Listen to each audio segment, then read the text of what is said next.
ನಾನಿವತ್ತು Pigeon air fry ಬಗ್ಗೆ ತಿಳಿಸ್ಕೊಡ್ತಾ ಇದ್ದೀನಿ. ನಮ್ಮನೇಲಿ ಆಲ್ರೆಡಿ OTG ಎಲ್ಲ ಇರೋದ್ರಿಂದ ನಮಗೆ ಕಡಿಮೆ ಕ್ವಾಂಟಿಟಿದೆ ಸಾಕಂತ ಈ ಪಿಜನ್ ಏರ್ ಫ್ರೈಯರ್ನ ತೊಗೊಂಡ್ವಿ. ಸೊ ಇದರಲ್ಲಿ ಬಂದು ಈ ರೀತಿ ಒಂದು ಬ್ಯಾಸ್ಕೆಟ್ ಇರುತ್ತೆ. ಇದನ್ನು ನಾನ್ ಸ್ಟಿಕ್ ಬ್ಯಾಸ್ಕೆಟ್ ಅಂತ ಕರೀತಾರೆ. ಸೊ ನೀವು ಇದೆಲ್ಲ ಕುಕ್ ಮಾಡಿದ್ಮೇಲೆ ಈ ರೀತಿ ಆ ಟ್ರೇನ ಕ್ಲೀನ್ ಮಾಡಿಕೊಂಡು ನಂತರ ನೀವು ಮತ್ತೆ ಇದಕ್ಕೇ ಫಿಕ್ಸ್ ಮಾಡಿ ಯೂಸ್ ಮಾಡ್ಕೋಬೋದು.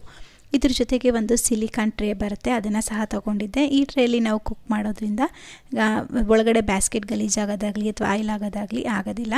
ಸೊ ನೋಡಿ ಆನ್ ಮಾಡಿ ತೋರಿಸ್ತಾ ಇದ್ದೀನಿ. ಸೊ ಫಸ್ಟ್ ಬಟನ್ ಬಂದು ಆನ್ ಆಫ್ ಇರುತ್ತೆ. ಇನ್ನು ಇದು ಸೆಕೆಂಡ್ ಬಂದು ಟೈಮರು ಜಾಸ್ತಿ ಮಾಡೋದು ಕಡಿಮೆ ಮಾಡೋದು ಆ್ಯಂಡ್ ಟೆಂಪ್ರೇಚರ್ನೂ ಅಷ್ಟೇ ನಿಮ್ಗೆ ಎಷ್ಟು ಬೇಕಾಗುತ್ತೆ ಅಷ್ಟು ಸೆಟ್ ಮಾಡ್ಕೋಬೋದು. ಸೊ ಅಂತ ಇರೋದು ಬಂದು ನಿಮಗೆ ಮೆನುನ ಸೆಲೆಕ್ಟ್ ಮಾಡ್ಕೊಳ್ಳೋದು, ಅಂದರೆ ಪಿಜ್ಜಾ ಮಾಡಬೇಕಾ, ಬಿಸ್ಕೆಟ್ಸ್ ಮಾಡಬೇಕಾ, ತಂದೂರಿ ಮಾಡಬೇಕಾ, ವೆಜಿಟೇಬಲ್ನ ಬೇಕ್ ಮಾಡಬೇಕಾ, ಆ ರೀತಿಯಾಗಿ ನೀವು ಸೆಲೆಕ್ಟ್ ಮಾಡ್ಕೊಳ್ಳೋವಂಥದ್ದು.